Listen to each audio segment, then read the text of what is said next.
지난번에 한 상담이라고 해서 거기서 역량 강화해서 몇 분이 들어가서 그- 들어 참여를 했는데 저는 중간에 너무 졸음이 쏟아져서 잤거든요.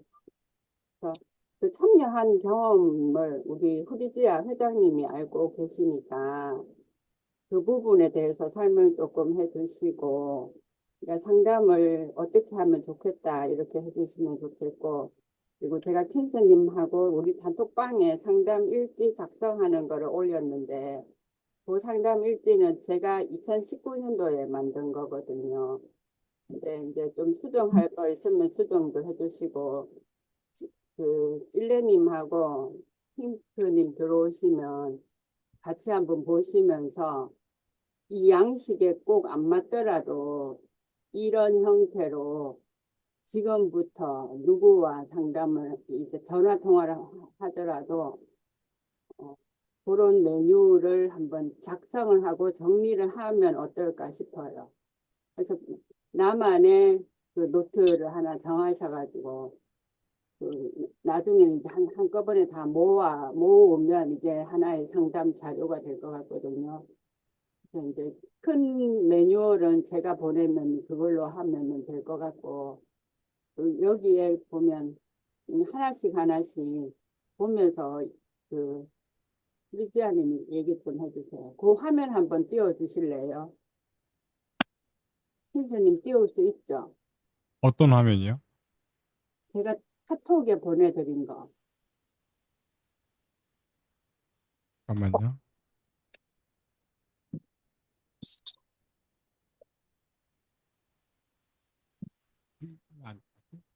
공유하셔야 되는 거 아니에요? 아니면 그러니까 화면이요, 매뉴얼이요, 개인이 상담 일지요, 두 개가 있는데 그거 그거 화면, 개인 상담 기록이요? 파일이 두 개 주셨잖아요. 사진 파일로 된 거. PDF? JPG지. 개인 상담 적혀 있는 거. 아,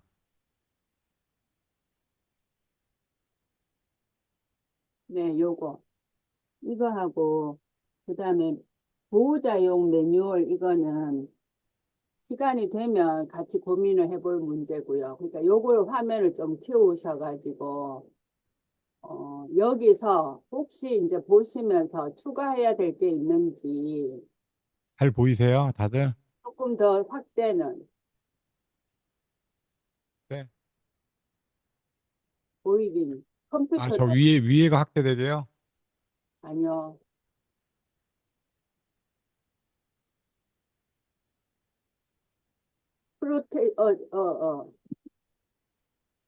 조금만 더 줄여야 되겠다. 알겠습니다. 뭘 원하는지.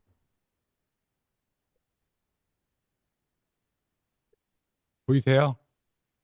아, 네. 네, 어, 제가 시작할까요? 네. 음, 그, 며- 며칠 전에 그, 한사랑 그 상담 학회 단체에서 저희가, 교육을 하루 받았는데요. 그 일부에서는 영양 강화 교육 훈련을 받았는데, 그건 이제 거의 윤리 교육 뭐 이런 쪽으로 해서 받았고요. 2부 순서에서 이제 윤리 강령에 대해서 수업을 받았는데, 그, 이번에 수업을 받으면서 제 생각은 우리도 이제 동료 상담사 자격을 발급을 하게 되면, 어, 우리 나름대로에 맞는 파킨슨 환우들 동료 상담에 맞는 윤리 강령을 만들어야 되겠어요.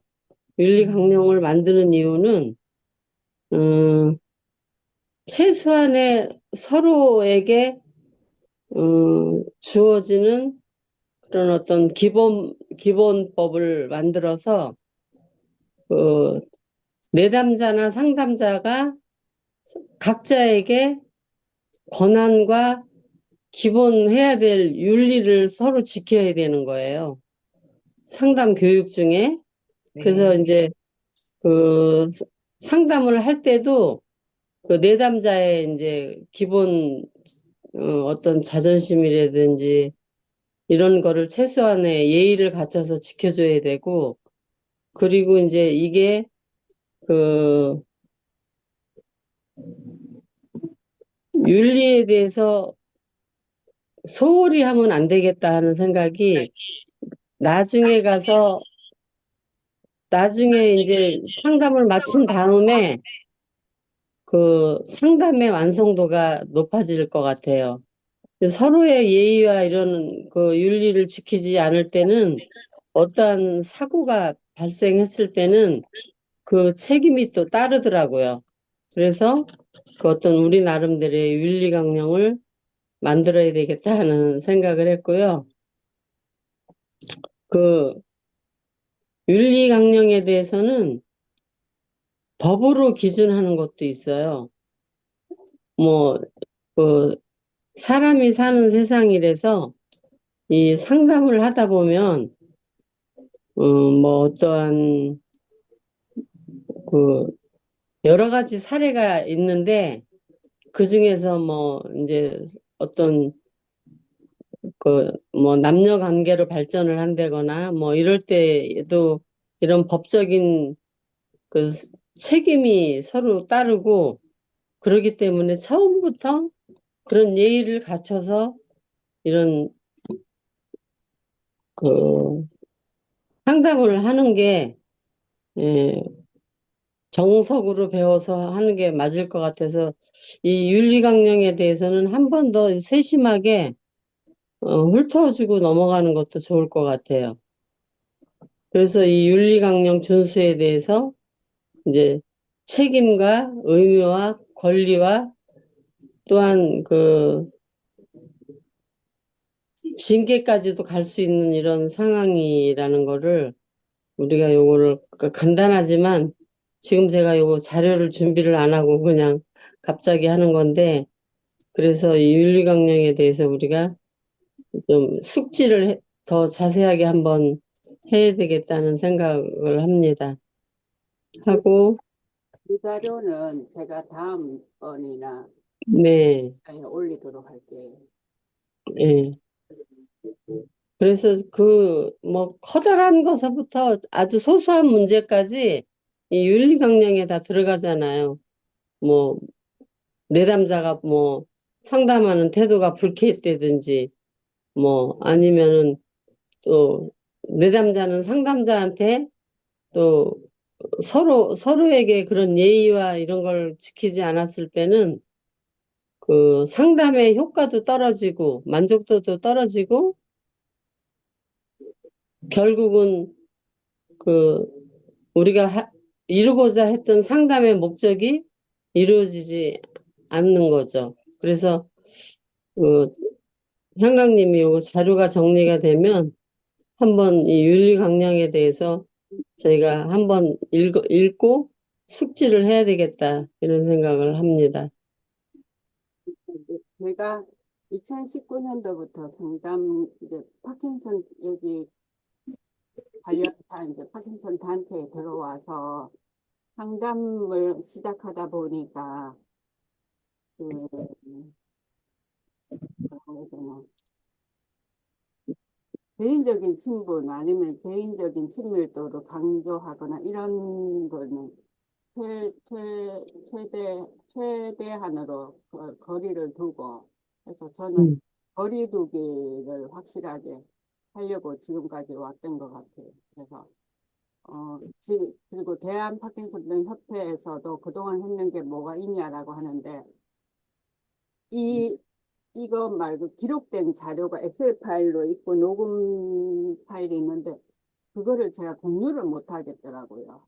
그러니까 음, 공유를 하게 되면 어디까지 이 자료가 빠져나갈지 그 신뢰를 할 수 없어가지고 김금윤 회장님 할 때 2019년 20년도는 계속 메일로 매달 그 자료를 보내드리고 했는데 그 이후부터는 그 자료를 보내지 않다가 보니까 실적이 없는 걸로 보여지고, 근데 저는 그게 그로 인해서 협회로 들어간 사람도 있고, 파킨슨 관련 그 환자들하고 어울리고 계시는 분들이 많기 때문에 그 자료를 공유를 못 하겠더라고요. 지금도 제가 만약에 혹시라도 공유를 한다거나 오픈하면 이름하고 이런 거 다 수정해서 해야 되는데 그 작업을 제가 할 기회가 이 시간이 없어서 아직 상담 자료 그동안 했던 것들 정리를 못 하고 있거든요. 예. 어, 오늘 여기 아까 그 화면에서 우울도가 그 당시에 제가 만들 때 우리 지역 회장님이 우울도가 들어가면 좋겠다라고 해서 그 우울도를 1에서 5까지로 표기를 했거든요. 그러니까 그 통화를 하다가 보면 그 사람의 우울한 이제 감정 상태 이런 게 우리가 와닿고 느껴지는 게 있어요. 그리고 본인이 하소연하는 부분도 있고 그래서 그 통화할 때의 그 사람의 감정 상태 이거 체크하는 것이 필요하다.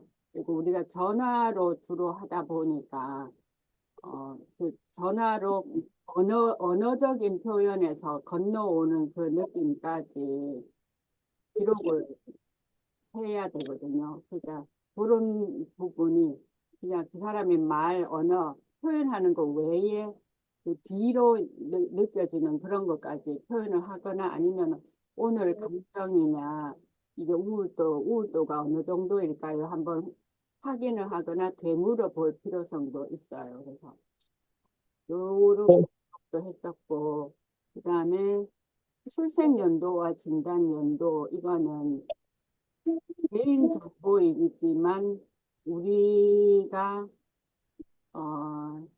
그 연세가 80대가 2000년도 진단받은 거와 30대가 2000년도 진단받은 거는 그 사람 이름을 딱 보고 그 정보를만 보더라도 기본 노화로 인한 파킨슨인지 아니면 다른 어떠한 파킨슨인지 이렇게 접근도 가능하니까 그래서 진단 연도와 출생 연도가 꼭 그 환자와 첫 상담할 때는 이게 항상 필요해요. 그리고 여기는 지금 이거는 이제 전체적인 거고 유형해서 증상이나 이게 협회에서 처음 시작한 거기 때문에 협회 관련 협회에 소속이 돼 있느냐 안 돼 있느냐. 제가 19년 초기 상담 당시에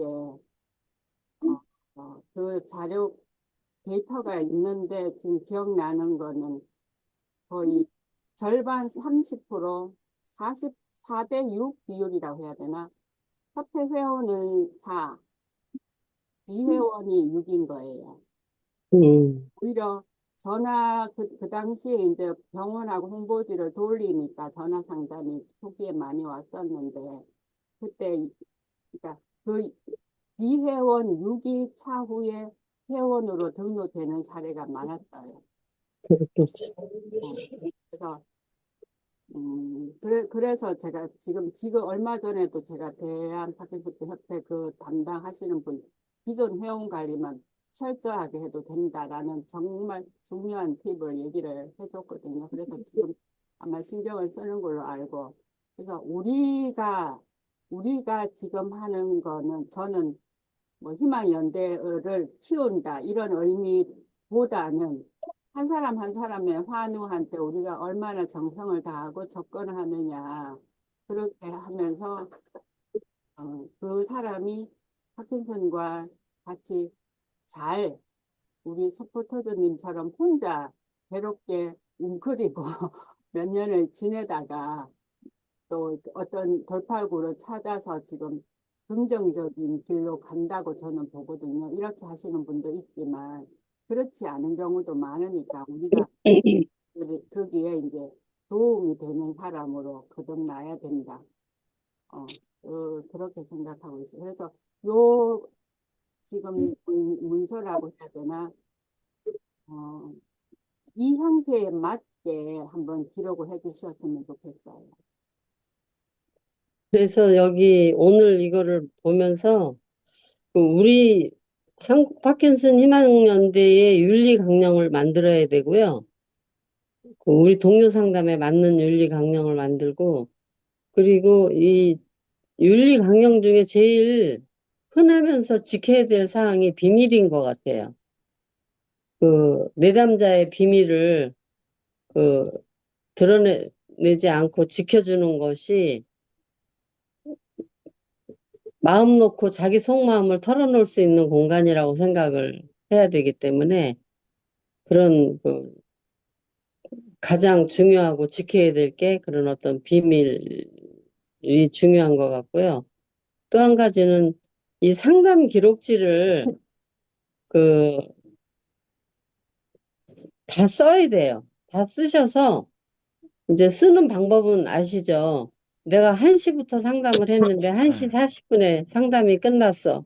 그러면 그 40분 기록을 해서 나중에 가서 이제 저희가 그 동료 상담 자격을 그 부여할 때는 총 상담 시간 500시간, 400시간, 이렇게 300시간 이렇게 기록을 해서 상담 시간 기록을 해주는 게 또 맞거든요. 그래서 지금부터라도 습관을 짧게 메모를 하면서 상담을 하면서 그 얘기를 하면서 이렇게 체크를 하면은 좋을 것 같고, 이제 무엇이 제일 고민이었는지, 무엇이 제일 힘들었는지, 그 내가 어떤 피드백을 해줬는지 요렇게 간단하게는 적어놓고 시간 기록을 해주셨으면 좋겠어요.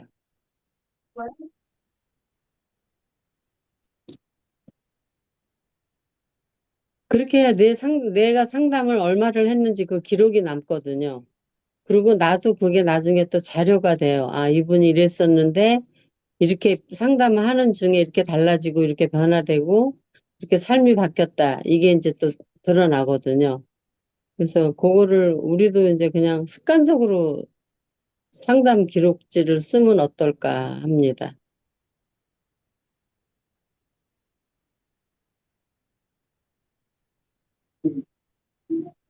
선생님 소감.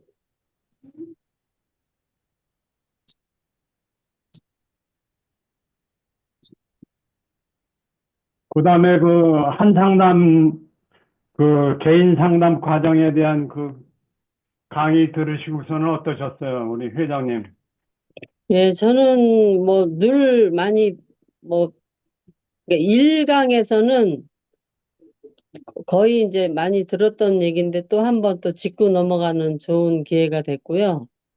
그 2강 윤리강령에서는 좀 잊고 있었던 부분을 아니면은 그것도 참 중요하구나, 윤리강령이.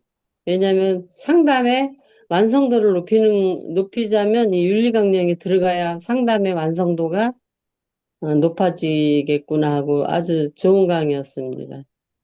어,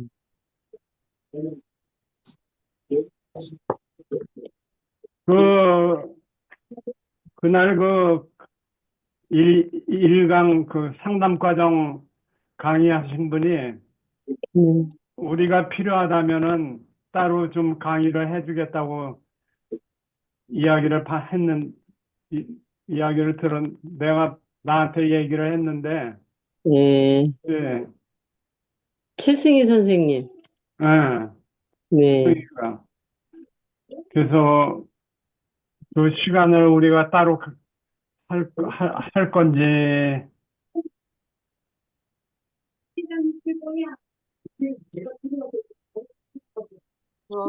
저는 오늘이 3일, 17일, 7일쯤에 혹시 괜찮으시면, 그러니까 상담 화법, 음, 대화법이나 그리고 감정을 끌어내는 그 사람의 감정을 어떤 방법으로 끌어내고 또는 어떻게 들어줘야 되고 그런 것을 집중적으로 해서 한번 한번 우리 줌으로 강의해 주시면 좋죠. 그래서 그거를 이 시간에 혹시 가능하다면은 이 아침 시간에, 토요일 날 아침 시간에 가능하면은 이 시간에 그걸 진행을 한번 해보면 이게 어떠, 5월 17일 지금 향락님이 17일. 17일에, 17일 7시에 그분이 들어와서 저희가 초대하면 그렇죠. 해주시면 어떨까? 네, 그렇게 한번 좀 다시 연락을 할게요. 네, 그렇게 해주시면 좋고, 어, 지금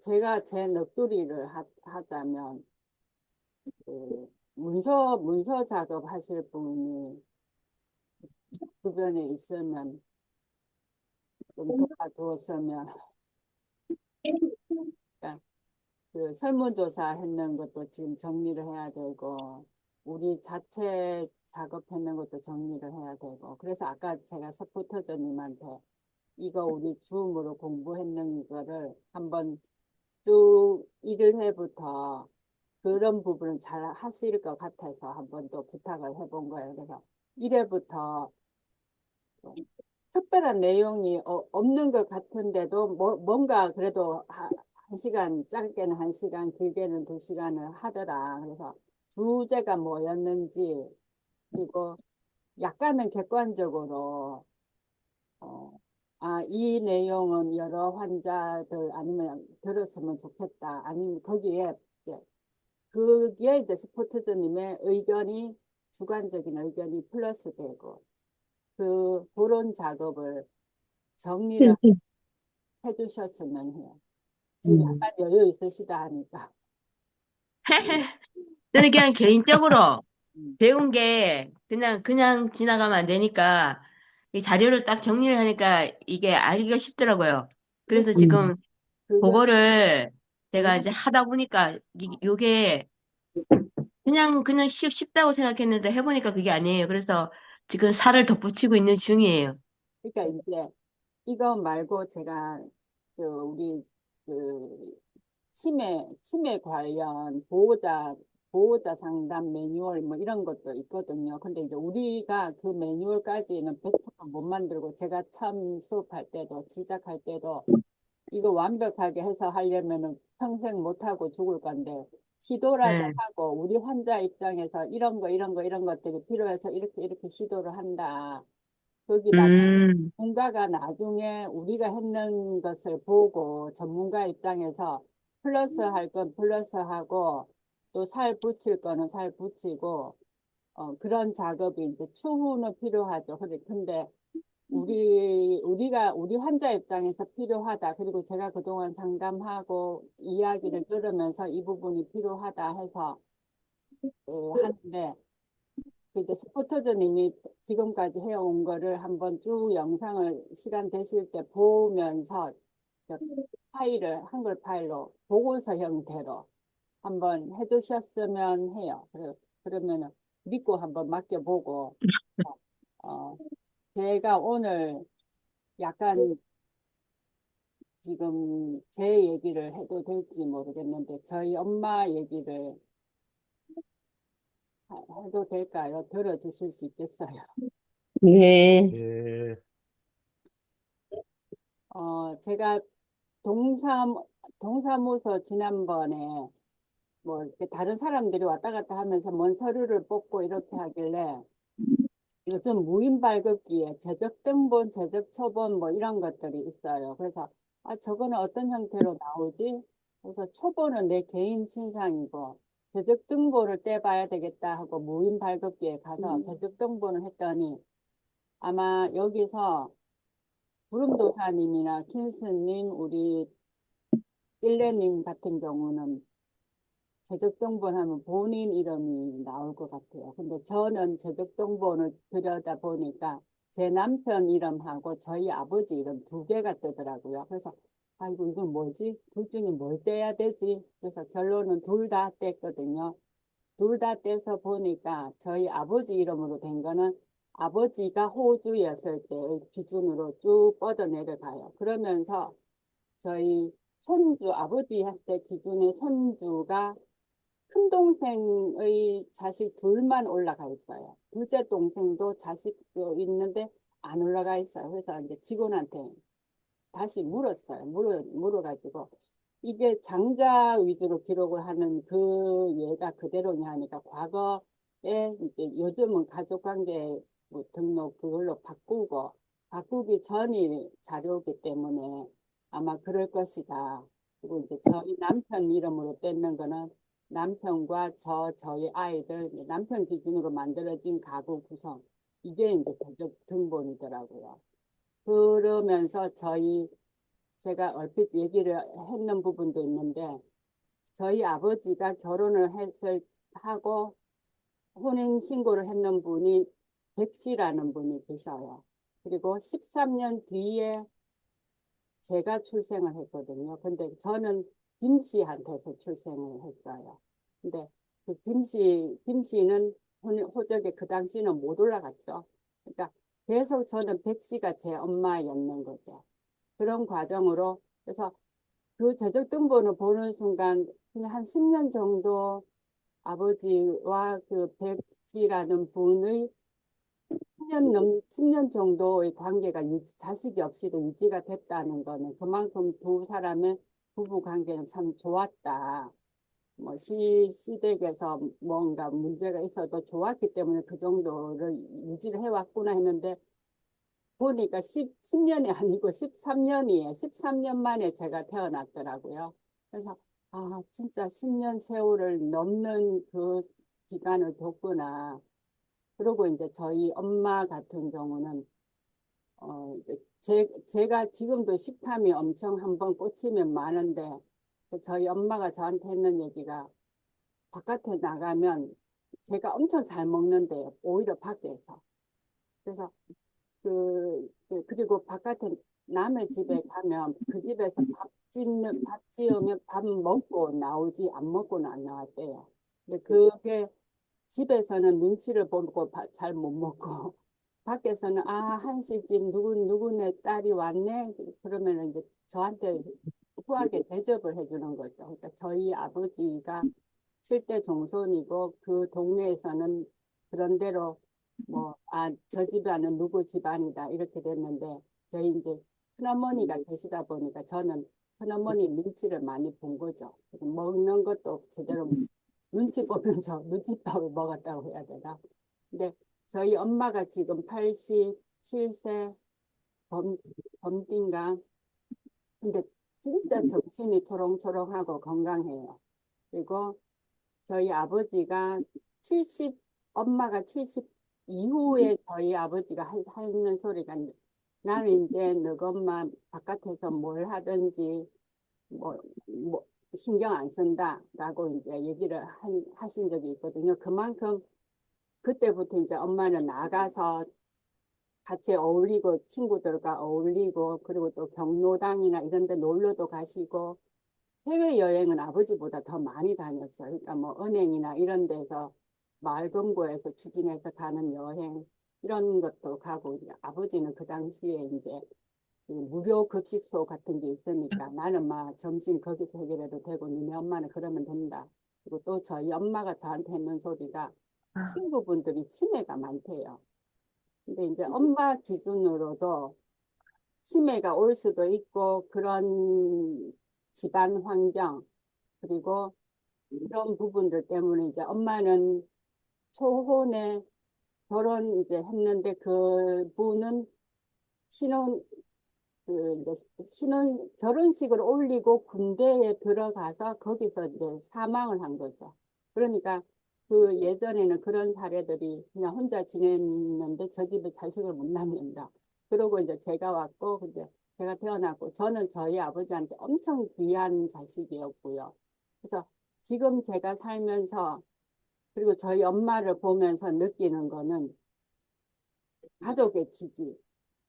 그리고 이제 저희 엄마가 그 친정 식구, 친정 형제들이 되게 든든했어요. 그게 경제적으로도 든든하고, 그리고 형제가 언니도 있고, 오빠도 있고, 여동생도 있고, 남동생도 있고, 그 사이에서 감정 표현, 하고 싶은 말, 그리고 그런 넋두리, 이런 것들을 그 형제들하고는 내가 참 많이 했다. 근데 저한테는 엄청 무뚝뚝한 엄마거든요. 그러니까 제가 오늘도, 그러니까 저는 엄마한테 살갑지가 못하거든요. 그러니까 한편으로는 제가 어릴 때, 3살, 4살, 5살 어릴 때는 남들한테는 엄마가 백시예요. 너 엄마 저기 있네, 이렇게 나오고, 저희 엄마는 저를 딸이라고 부르지도 못하고, 저도 그분을 엄마라고 부르지도 않고, 그리고 제가 가끔 기억하는 거는 엄마가 한복 입고 아기를 업고 울고 있는 사람이 한 사람 있고, 그 다음에 또 한 사람은 한복 입고 양산 쓰고 막 눈길로 뛰어다니는 분이고, 두 사람이 이제 겹쳐져서, 그러니까 제가 심리적으로도 많이 힘들었던 시기인 것 같아요. 그래서 파킨슨이 걸린 이유를 뭐 따진다기보다는 그런 좀 애매한 심리 상태도 있는 것 같고, 그럼에도 불구하고 제가 꿋꿋할 수 있었던 건 저희 아버지한테도 말씀드리는 것이, 이 아버지가 돌아가시기 전에 가정 여건이 그래서 네가 니한테 미안하다. 그래서 그러니까 아니라고, 오히려 그런 여건에서도 지켜주셔서 감사하다. 그렇게 제가 표현을 했거든요. 그리고 엄마 같은 경우도 이제 그런 사례들이 예전에 좀 있다 보니 자식 놓고 나가는 사람도 있고 뭐 딴 데 가는 사람도 있고 막 그런 사례들도 봤다.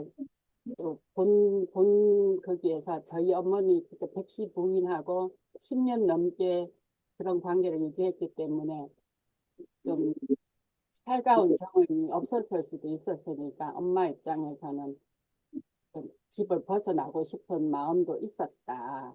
근데 그 너희들을 봐서 내가 끝까지 유지를 했고, 그리고 또 저희 할아버지가 또 엄마 이제 자식을 낳아준 며느리니까 또 엄청 챙기셨고, 그런 과정에서 제가 엄청 복잡해서 그냥 자라는 과정에서는 그래서 결혼을 안 하려고도 했고, 그런 저희 엄마가 대학도 엄마가 보내주셨고, 결혼하는 것도 엄마가 그래도 꾸리고 살아야 된다 라고 하면서 이제 결혼을 하게끔 했고, 근데 그런 표현, 이제 살가운 표현을 안 했는데 이제 무뚝뚝하면서, 그래서 저도 이제 엄마가 한 말씀 하는 거는 제가 엄청 가슴에 와닿아요. 그래서 이제 오늘 엄마 모시고 이제 상경 그 동탄으로 갈 거거든요. 그래서 가면서 이런저런 얘기도 하고, 그런데 그러니까 이제 제가 이 이야기를 하는 것이, 아, 가족 간에 지금 우리가 환자가 되었지만 저는 항상 저하고 통화를 하는 분한테는 남편한테 무조건 잘하세요. 아니면 부인한테 잘하세요. 그런 얘기를 하거든요. 그러니까 가족, 그리고 내 옆에 든든한 사람이 있으면 절대로 정신적으로도 무너지지 않을 것 같고, 근데 옆에 가족이나 형제나 이런 관계가 흐트러지면 좀 무너지기 쉽지 않을까. 그래서 한번 오늘 제가 핑계 겸 저희 엄마랑 여행 떠난다 핑계 겸 그런 얘기를 꺼내봤어요. 그래서 제가 그 자라는 과정에서는 너무 의기소침하고 좀 주눅도 많이 들었고, 그런데 그래도 기본적으로 아버지나 엄마가 든든하게 저를 지지해주고 했는 그런 게 있어서 제가 버팀이 되지 않았을까, 중심 잡고 있지 않을까, 이런 생각을 해왔어요. 그래서 오늘 상담 윤리도 했고, 그래서 저 향락이라는 사람이 이러저러 하다가 이런 과정을 거치는구나. 그 정도 음, 드셨으면 싶어요. 음, 그래서 한번 그래서 또 결론은 옆에 부인, 남편, 아내, 자녀, 옆에 있는 사람한테 진짜 사랑한다 말은 못하더라도 좋은 칭찬을 하고 살갑게 대하는 게 제일 좋은 것 같아요. 화면을 보니까 제 입술이 좀 빨간 게 표나네요. 훌륭하게 잘 컸습니다. 어머니가 아주 훌륭하셔요. 보니까, 들어보니까. 그러니까 또 자녀가 잘 또 성장하게 또 키워주셨지. 음. 아까 제가 윤리강령에 대해서 그냥 기본 들었던 얘기 후루룩 했는데요. 제가 2019년서부터 이제 회장을 해서 21년에 회장을 마쳤는데요. 그때 제가 회장할 때 제일 힘들었던 게, 물론 뭐 재정도 없는 협회를, 돈 300만 원 있을 때 제가 협회를 맡았어요. 협회 300만 원 있을 때 그 300만 원에서 회장 취임하고 그 집세 임대료 내고 사무장 월급 주니까 100 얼마 남더라고요. 그래서 100 얼마로 그 대파를 제가 회장을 시작을 했어요. 그래서 경제적으로 이제 정말 힘들었다. 내가 빈 쌀떡만 있는 집에 시집온 며느리 마음으로 내가 이끌어 나가겠다고 했는데, 지금 생각해 보면은 그거보다 경제적이고 이 재정적인 것에 힘든 것보다는 심각했던 게 뭐였냐면요. 그 성적 이 문란이었어요. 회원 간에. 정말 제가 그 교통정리하느냐고 거의 2년 반을 보냈어요. 그런 거. 그 잘못된 만남들. 그리고 뭐라 그럴까? 나보다 더 아픈 사람을 배려하는 마음으로 하다 보면 그게 이제 이성 관계가 되고 아주 드러내놓고 이제 이렇게 했었어요. 그래서 우리 동료 상담사 자격을 할 때는요, 그런 어떤 그 교육도 좀 특수교육으로 넣어야 될 것 같아요. 그런데 이제 그게 이제 어쨌든 윤리강령에 의해서 비밀사안이니까 말은 안 하지만 그런 부분이 너무 많아요. 너무 많고, 그게 어떻게 보면은 뭐 미라펙스 부작용이라 그러는데, 미라펙스 부작용이 아니라 그러다 보니까 그게 문화가 돼버리는 거예요. 그래서 이거는 정말 안 되겠다. 그래서 나중에는 뭐 누구하고 누구 관계가 뭐 잘못됐으니 탄원서까지 들어오고 그랬어요. 이 사람을 협회에서 강퇴시켜라. 그 강퇴시킬 이유를 탄원서로 놓고 뭐 이렇게 해가지고 또 그거를 또 어떻게 했냐면 재판관 마냥 누가 삼자의 얘기를 들어보는 거예요. 이 사람 얘기도 들어보고 이 사람 얘기. 그 삼자 얘기를 별도로 들어서 뭐 우리가 무슨 재판관도 아니고 그런 걸 어떻게 판단을 하겠어요. 세 사람 다 잘못한 건데. 그래서 이런 면에 있어서 특히 우리 파킨슨 환자들 상담할 때는 그런 것도 일부분 염두에 두고 상담을 해야 된다. 이런 지금 윤리 강령을 보면서 그 생각이 나서 지금 드리는데, 성인임에도 그런 게 잘 안 되는 이런 심각한 문제성도 있거든요, 사실은. 그래서 윤리강령 공부를 할 때는 그런 어떤 상담자하고 그러는 게 아니라 이제 동료들 간에 그렇게 하는 거죠, 이거는. 근데 그걸 교육이라 그럴까, 교육이라는 것보다는 그 어떤 문화를 통해서 그게 잘못된 거라는 거를 인지를 좀 시켜야 되지 않나 하는 생각이 지금 듭니다. 제가 느낀 바로는 네. 그 정도 선을 유지하고 지키려면 저희가 거리. 이성이 제대로 되어야 중심을 잡아야 되는데, 그러니까 제가 제 스스로도 그 선이 무너지면 어떡하나 하는 게 약부작용인 거죠. 그러니까 우리가 제가 이때까지 경험으로는 그동안에 저는 저 나름대로 억압된 감정이 있고 눌러진 감정, 표현하지 못한 감정 뭐 이런 것들이 있는데 특히 남자 신사분이라는 표현을 썼는 거가 정말 멋있고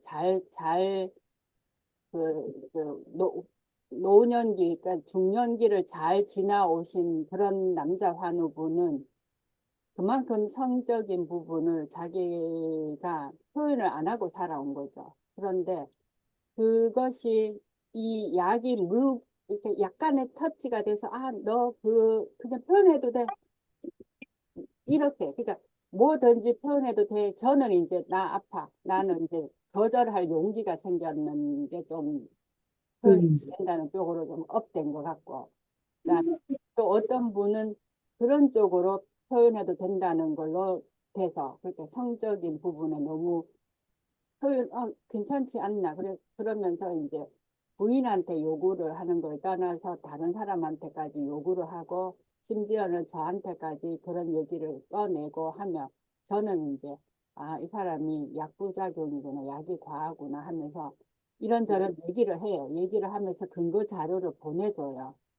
그러니까 논문에도 어떤 약은 그뭐 성적인 충동이 좀 심각하다. 뭐 이런 그 신문 기사나 이런 것들을 보내주면서 좀 조절이 필요할 것 같다. 그리고 그 관심을 다른 데로 한번 돌려보시면 어떨까요?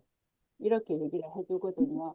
그러니까 또 어떤 분은 전에 제가 그러니까 저한테 이런 얘기 해도 되나 하면서 절도 절 내가 남의 물건을 훔치더라라는 거를 저한테 얘기하신 분이 계셔요. 근데 그분도 몇 번 전화 오고는 이제 지금은 안 하시는데 언제 가져왔는지를 모를 정도로 자기 가방이 집에 와보면 가방에 들어있대.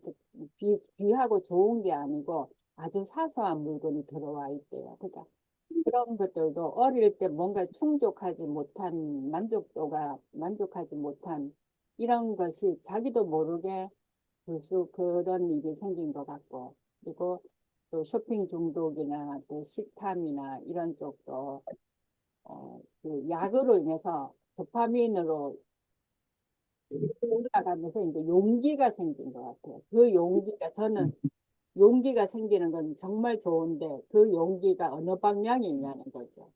그러니까 우리 네. 필수님, 써니님 그리고 우리 서포터즈님 최근에 우리 하고 있는 이런 일련의 활동들은 긍정적인 용기라고 볼 수 있는데 그렇죠. 근데 그 용기가 자기가 그동안에 억눌렀던 그런 용기가 엉뚱한데 부정적으로 나가는 거를 우리가 어쩌면 그런 거를 좀 커버를 해야 되지 않나. 그리고 제가 음. 심각하게 생각하는 것이 그거예요. 그렇게 부정적인 용기, 그리고 이제 가족 간의 심각한 문제, 갈등, 그다음에 눈에 드러나지는 않지만 파킨슨 환자가 그 뭐라고 해야 돼요? 추행범으로 감, 그런 왔다 갔다 경찰서 왔다 갔다 하는 사례 그걸 공개를 못해서 그렇지 사례가 많다는 얘기도 제가 들었고요. 그러니까 저는 의사들도 이런 거를 좀 외관상 보여지는 행동 그리고 느린 행동, 떨림 이런 것만 생각을 하지 그로 인해서 나타나는 비운동적인 그리고 이 인지장애나 이런 정신적으로 문제가 생기는 거는 생각을 안 하니 우리가 여기에 집중을 해서 매뉴얼을 만들어 가야 된다. 라는 걸 진짜 강조를 하고 제가 엄마 사례도 들었는 것도 그만큼 가족 간의 지지, 형제 간의 지지, 집에서 대접받으면 바깥에서도 대접을 못 받아도 나는 쉴 곳이 있다는 걸 알기 때문에 우리가 든든하거든요. 그러니까 상담을 하게 되면 이 윤리 강령에 나와 있는 거를 우리도 인지를 하고 있으면서 상담을 해야 이게 상담의 목표가 제대로 이루어지지 않을까 이런 뜻에서 제가 얘기를 드린 거예요. 그렇지 않고 그냥 일반 그 보편적인 사람 같이 상담을 하다 보면 그 상담 실패할 수 있는 또 요인이 될 수 있거든요. 그래서 이런 면을 갖고 있다, 우리 한우들이. 그거를 우리 상담하는 동료 상담자들이 인지를 하고 상담을 하면 그게 어떤 당면한 과제에 대해서 더 정확하게 풀어줄 수 있지 않나 하는 생각에서 지금 이 말씀을 드린 거예요.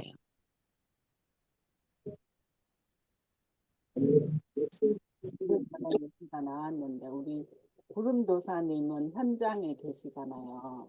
그리고 요즘 아이들도 그런 성교육 이게 일찍 조기 교육이 되는 걸로 제가 알아요. 음. 그죠? 그러니까 그런 성교육이 우리 성인한테도 성교육이 필요하고 그 심리 상담 심리에서도 그런 성교육하는 그게 또 파트가 있는 걸로 제가 알거든요. 우리 구름도사님이 그런 아니면은 그 교직원 교육이라든지 이런 것도 받으셨을 것 같은데. 의미가 너무 많아가지고요. 네? 주로 이제 범위가 많다고 성교육 그러면은 이제 아이들한테 이제 성장 그런 관점에서 보는 그런 것들은 이제 보건 선생님이 주로 역할을 많이 하고요. 어, 주로 요즘 이제 저희들 같은 경우는 어, 성추행이나 또 위력에 의한 또 그런 뿐만 아니라 어, 이제 갑질 같은 것도 있고요. 이 지위에 따라 가지고 그런 부분에 있어 가지고 좀 인권적인 측면에서 많이 접근하는 것 같아요. 그래서 너무 의미가 너무 많아가지고 요즘은 이제 주로 그 직장 내 이제 보는 부분에 있어가지고 어 그런 갈등들이 직장 직장 자체가 여러 가지 위기 상황으로 치달았기 때문에 그런 것들 예방적 차원에서 직원들 간에는 어떻게 해야 된다. 그런 세세한 것까지 이제 교육이 이루어지는데 뭐 그러게 보통 보면은 1년에 뭐 그런 시간을 정해줘요. 정해주는데 어 워낙 범위가 많아가지고 제가 그걸 정리가 안 돼 있네요. 우리는 같은 환우들끼리도 그 친분, 좀 제가 남자 환우든 여자 환우든 처음 만나면 정말 오랫동안 알고 지낸 사람처럼 너무 가까워요. 그러니까 이제 구름도사님을 처음 만났을 때 악수 선뜻하고 하는 것도 전혀 그런 개의치도 않고 친분감이 느껴질 정도로. 근데 그게 잘못 진행이 될 수도 있는 게 저희 환자들의 사례가 덜어요. 음, 그러니까 뭐 지금 여기 우리 캔스님도 계시고 찔레님도 계시고 하지만 구름도사님이 또 혼자 오신 게 아니고 다른 그 분하고 같이 이제 저를 만난다고 경주 한번 오셨다가 제가 같이 카페에서 이제 두 분과 제가 이제 세 명이 앉아서 한참 이런저런 얘기를 하고 했는 걸로 기억하는데, 그러니까 그런 경우도 있고 또 포항에 또 한 분은 남자분이 만나자고 해서 이걸 어떻게 해야 되나라고 했는데 부인이 같이 나오시더 저희 집사람이 운전해서 갑니다라고 얘기했어요. 그래서 마침 부인이 나온다고 하니까 참 잘 됐다. 그러니까 저는 이렇게 개인적으로 혹시라도 만나게 되더라도 남자분이면 부인을 꼭 같이 동반을 해달라 얘기를 하거든요. 그러면은 이제 같이 음, 어울려서 보호자 입장에서는 어떻게 해야 되고 제가 아는 범위는 이렇다. 그리고 또 보호자 얘기도 또 들을 필요성도 있어서 남자 환우분이 만나자고 하면은 부인이 꼭 같이 대동을 해요. 그래서 저기 울산 쪽에 한 분은 그렇게 같이 있다 보니까 오히려 부인하고 더 가까워지니까 이제 저하고 부인이 그 환자인 남편 흉을 같이 보기도 하고 뭐 이렇게도 하거든요. 그래서 또 어떤 분은 부부가 같이 만나는데 한 분은 본인이 시간 안 될 때는 절대로 못 나가게 하는 부인도 계셔요.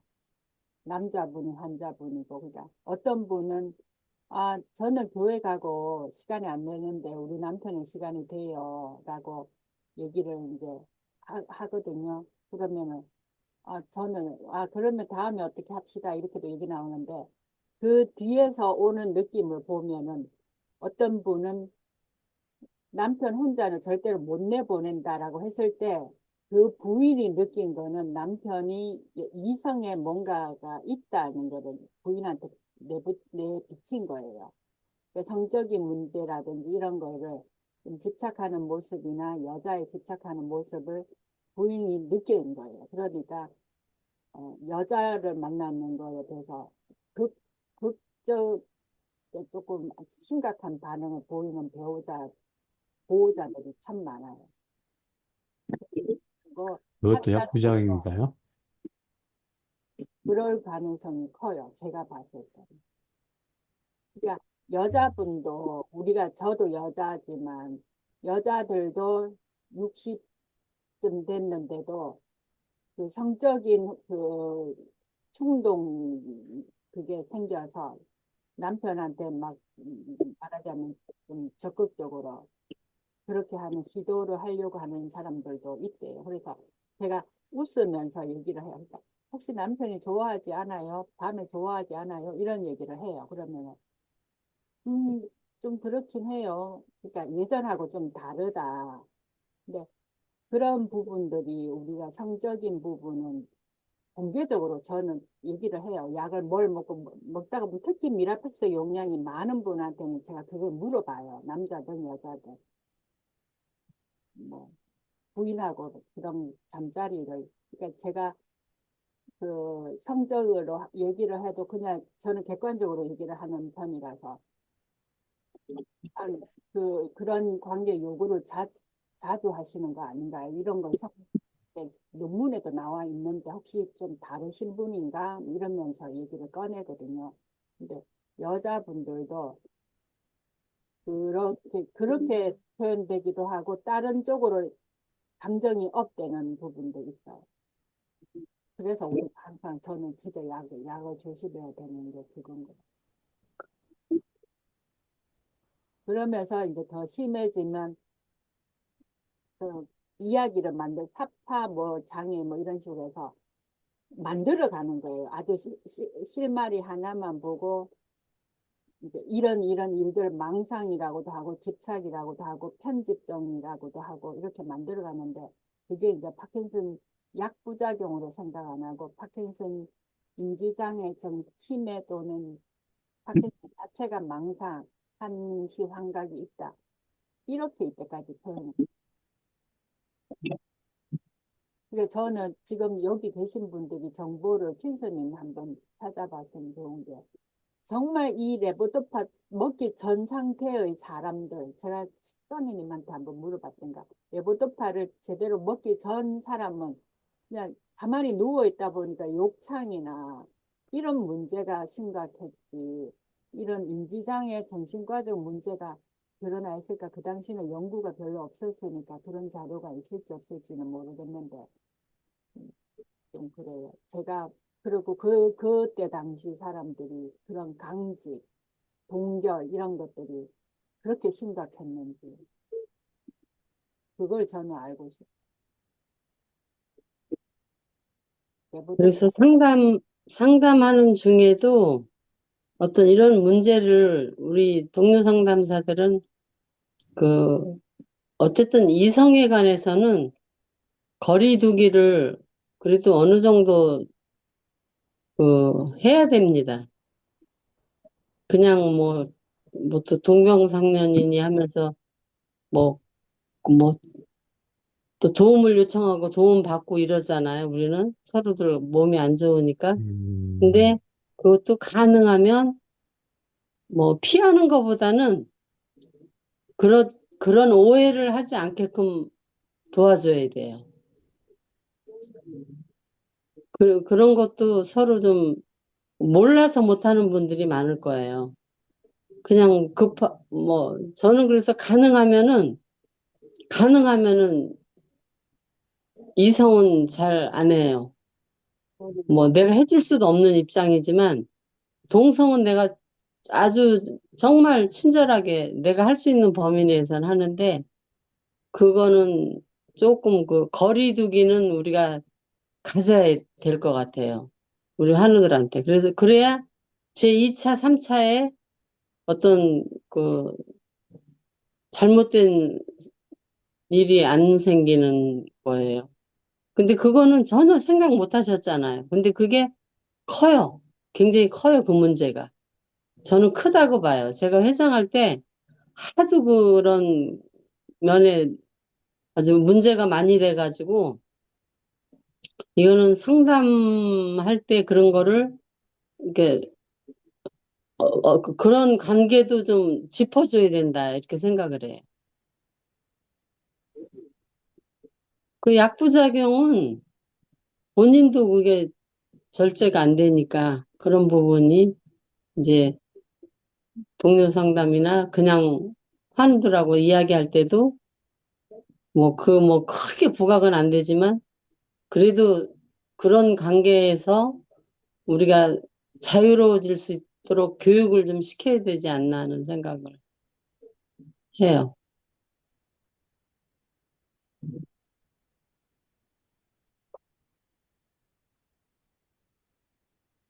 선생님, 제가 이렇게 강조하는 거는 제가 회장할 때 하도 여러 건의 이 일로 너무 힘들어가지고 이거 해결해 줄 수 있는 방법은 뭐 정말 애매하고 힘든 문제거든요. 그러니까 그러기 전에 우리가 이런 면에 있어서 그러니까 뭐 같은 여자 환우들끼리도 그래요. 가능하면은 존칭이 있으면 존칭을 해주고 그렇게 하는 게 그것도 또 좀 거리두기의 일부분이 되겠죠. 맞아요. 그러니까 이제 제가 가족이나 정서적인 지지 이런 게 든든하지 않으면 바깥에서 찾는 거예요. 우리가 심리적으로. 그렇지. 바깥에서 찾는 게 같은 환우, 동병상련 뭐 이러면서 약간의 따뜻한 말 한마디, 음, 따뜻한 접촉 이런 게 이루어지면 거기서 과대 생각을 하고 집착을 할 수도 있어요. 그게 그러니까. 내 의지, 그러니까 본연의 의지가 아닌 그런 약으로 인해서 그 증상이 증폭된다고 저는 생각을 해요. 그러니까 음, 모든 사람이 바깥에 한쪽에서 뭔가 안 좋으면 딴 쪽에서 찾는 거는 다 똑같아요. 다 똑같은데 그거를 시도를 하고 증폭시키는 거가 우리한테는 이 약으로 인해서 그게 조금 커지는 느낌. 음. 한이님 들어보니까 어때요?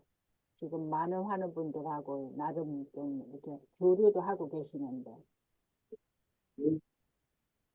상담을 할 수 있을까 하는 생각이 일단은 들어요. 그냥 지금은 일지 같은 걸 쓰지 않고 그 상담을 서로 같이 주고받는 거죠. 저만 상담을 해주는 게 아니라 그쪽 얘기 듣고 또 제 얘기도 하고 그러면서 서로 얘기를 주고받는데 지금 말씀하신 이런 그 남녀 관계에 대한 얘기, 이런 얘기는 거의 없고요. 주로 이제 약 먹고 나서 몸 상태가 어떤지 그런 얘기를 좀 하거든요. 근데 지금 통화하는 분들 몇 명 있으면 그분들이라도 일지를 한번 써봐야 되나 지금 그런 생각을 하고 있었습니다. 그러니까 이제 그 써야 되나요? 어, 한번 해보시는 거죠, 혼자. 이 사람하고 이런 대화를 나누었고, 근데 지나고 나면은 네, 잊어버리니까. 네, 그러니까 상담자라는 입장에서 내 얘기보다 이 사람 얘기를 오늘은 한번 이 친구가 같은 환자면서 어떻게 지내는지 한번 탐구라기보다는 이 친구 얘기를 내가 좀 많이 들으면서 이 이야기를 많이 듣도록 끌어내는 그 역할을 한번 해보시는 거예요. 그러니까 제가 요즘 못하는 게 이야기 들어줄 시간이 없다 보니까 끌어낼 생각조차도 안 하고 음, 아주 짤막짤막하게 하고 있는 중이라서 상담이라는 표현은 저는 아예 안 하거든요. 그래서 그거는 들어줄 여건이 되면 음, 어떻게 지냈어? 뭐 그때의 감정은 어땠어? 그때는 무슨 생각이 들었지? 어릴 때는 어떻게 자랐어? 라든지 이렇게 슬슬슬슬 이렇게 넘어가면서 그 사람 얘기를 들어주면은 또 그런 어떤 감정이 나오면 그러니까 제가 이제 배운 걸로는 온화하고 정말 바깥으로는 편안한데 그런 것들을 사람마다 다 이렇게 감추는 거죠. 포장을 정말 다들 잘 하는 거죠. 근데 포장을 잘 해놓고 근데 한꺼풀 한꺼풀 뜯어보면 그 안에 단단한 사람이 있고 그 단단한 사람은 그 감정 엉어리가 너무 단단한 사람은 정말 그 풀어주기가 힘들고 근데 그 감정의 엉어리가 그렇지 깊지 않은 사람은 약간만 건드려도 그 사람은 심리적인 회복이 쉬운 사람이고 근데 그런 거를 터치할 수 있는 것도 우리 능력이고 그만큼 시간을 그 사람한테 투자하는 거를 그 사람이 느껴져야 되는 거예요. 그러니까 이제 제가 전화상으로 하면은 전화를 하게 되면은 제 목소리보다 주변의 환경 소음이 더 크게 들리나 봐요. 아, 지금 바쁘신가 봐요. 뭘 다른 일을 하시나 봐요. 뭐 이러니까 아, 괜찮아요라고 한 30분은 괜찮아요라고 얘기를 해도 다음에 할게요. 뭐 이렇게 되더라고요. 방해하는 것 같지 않아요. 그래서 조금 이제 조용한 장소에서 들어줄 자세가 되어 있어야 되는데 내년에는 한번 만들어 볼게요. 그래서 여러분은 그렇게 해서 한번 해봤으면 해요. 회장님 말씀처럼 이 비밀 보장이 중요하잖아요. 그리고 제가 만약에 그 반대편에 있는 입장이라고 한다고 하면 제가 말하는 내용이 기록되는 게 그렇게 탐탁치만은 않을 것 같아요. 그래서 만약에 기록을 하고 남겨야 된다고 하면은 기록이 된다는 사실을 고지를 하고 그 말하는 쪽에서 얘기가 되면 그때서 가능할 것 같다는 생각이 들어요. 근데 고지는 안 해도 돼요. 그러면은 그 사람이 마음을 털어놓질 않아요.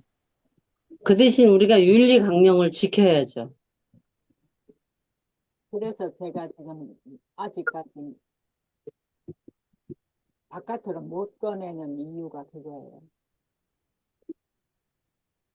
이게 이 윤리 강령이 중요한 거죠. 왜냐하면 그분이 마음 놓고 내 얘기를 털어놓을 수 있는 상담자가 돼야 된다는 건데 내 얘기가 기록된다고 생각하면 마음을 열지를 않겠죠. 그 그러니까 우리가 지켜야 되는 거죠. 우리도. 기록이 누구한테 보여주고 보고한다는 생각을 하시면 안 되고 그냥 그렇죠. 그 사람이 어떤 상태인지 그 사람을 위해서 기록한다 생각하시는 거예요. 그러니까 나도 지나면 잊어버리고 어디까지 얘기가 됐는지 기억이 안 나니까 나도 기억하고 그 사람이 어디까지 풀어냈지를 두고 혼자 보는 거죠. 혼자 보는 거고 지금 이걸 보고하라는 건 아니에요. 그러니까 기록을 하고 나중에 취합을 할 때는 누구와 어떤 정도의 얘기를 몇 분 동안 했다, 요렇게 보고를 하는 거죠. 그러니까 아까 그렇죠. 말하자면 이 사람은 정보가 필요해서 나하고 통화를 했다. 아니면 마음이 우울해서 통화를 했다. 그렇게 간략하게 메모를 해서 예를 들어서 우리가 다음에 한번 힘든 거 자료 주세요, 보고하세요 이렇게 되면 그렇게 간단하게 그러니까 닉네임을 대부분이 쓰잖아요. 실명을 안 쓰잖아요. 닉네임을 원래 이제 하는 게 좋고 또 이게 크게는 이게 위반 사례 뭐 그 윤리 위반 사례까지 어저께 들어보니까 있더라고요. 그러니까 이게 뭐 형사 민사 재판까지도 가는 경우도 있어요. 그렇기 때문에 그 상담자로서의 윤리 강령을 그 항상 지키는 상담사가 돼야 된다는 거죠. 음. 그러니까 내담자가 무슨 이유로 나한테 전화했는지를 그 전화한 이유를 가지고 이제 진실한 상담을 해줘야 되는 거죠. 근데 그 사람은 나한테 내가 마음이 너무 답답하고 힘들고 괴로워서 전화를 했는데 상담자가 나는 이 정보 수집용으로 쓴다는 거는 안 된다는 거죠. 그러니까.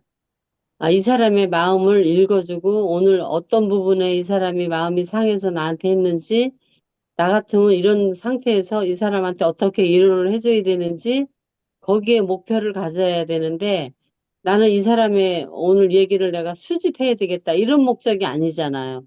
그러니까 그런 윤리적인 거를 우리가 기본으로 갖추고 상담을 해야 이제 상담자와 내담자의 그 진실한 상담이 된다는 거죠.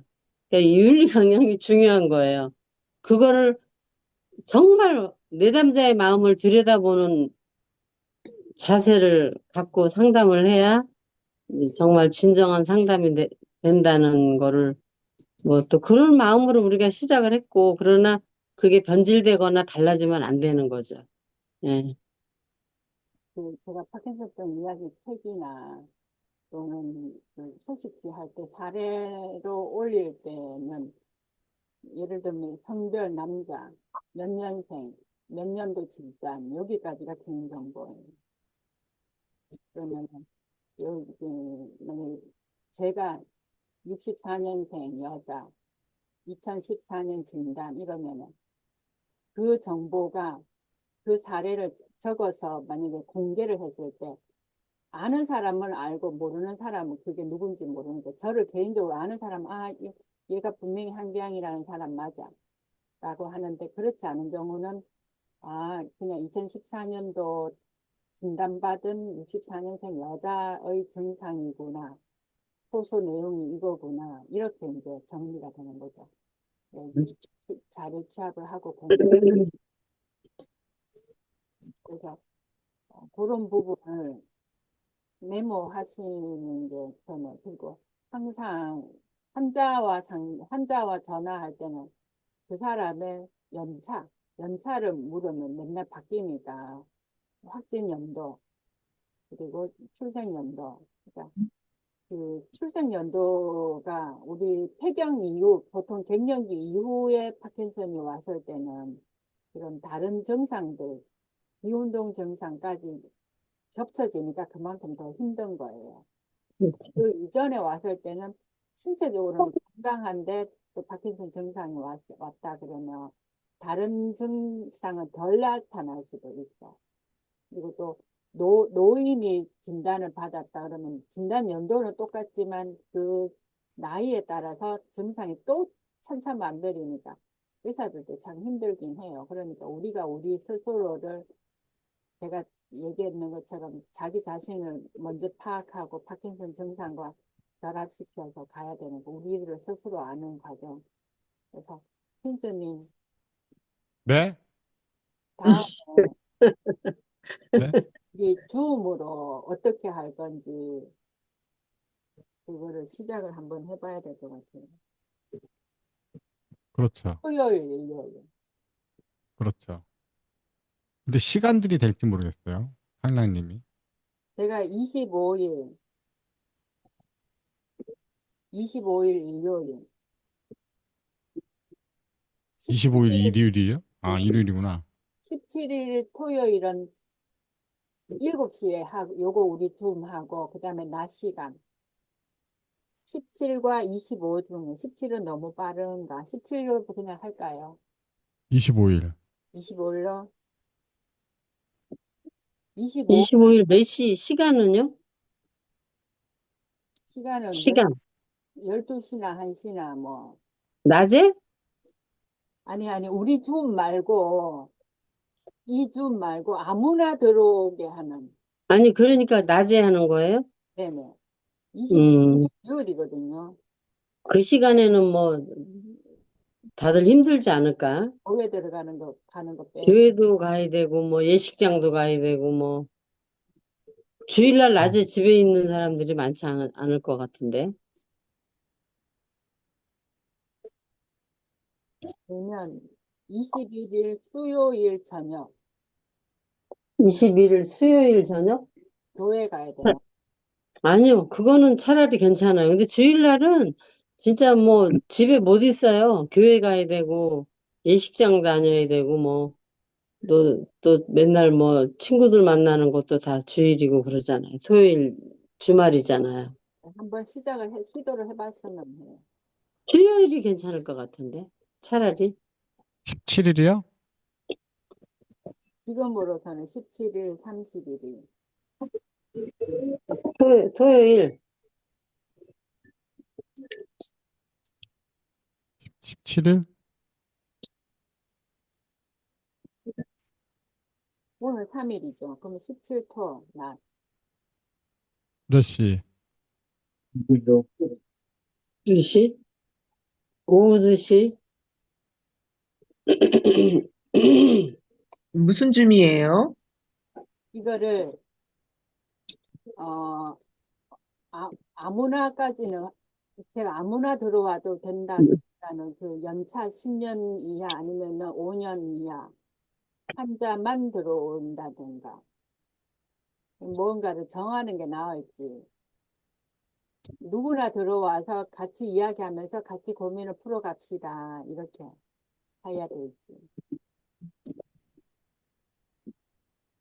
그래서 리더는 제가 하면서 여기 계신 분들이 다 들어 제목을 정했으면 좋겠어요, 제목을.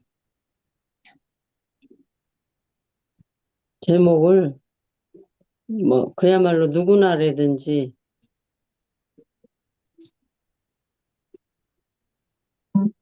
유튜브 음악 방송 같지 않고 줌 같은 경우는 얼굴이 나오는 거라서 좀 접근성이 좋지 않지 않을까요? 얼굴을 화면을 쓰고 나와도 되고요. 써니님 방송할 때는 그 실방할 때 하는 것처럼 하려고 하는 거잖아요, 줌으로. 음.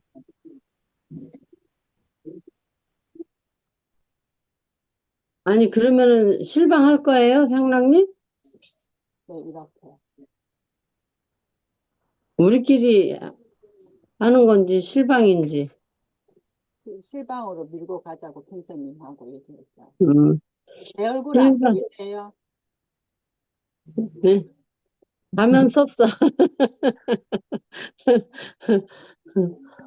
음, 점도 바꿀 수 있으면 바꾸고 들어오고 음. 그거는 자유롭게 뭐, 바꿀 수 있는 사람은 요거 바꾸고 들어오라 그러고 음, 이거 능력 이거, 있는 사람이 들어오겠죠. 그렇게 해서 인원수의 제한, 뭐, 저기 두지 말고, 음, 뭐, 5명이 들어든 10명이 들어든 이 내용이 좋으면 또, 그, 여기서 상담의 그 어떤 효과를 보면 또 들어오는 사람은 들어오겠죠. 한이님 한번 해보세요. 스포트즈님도 가면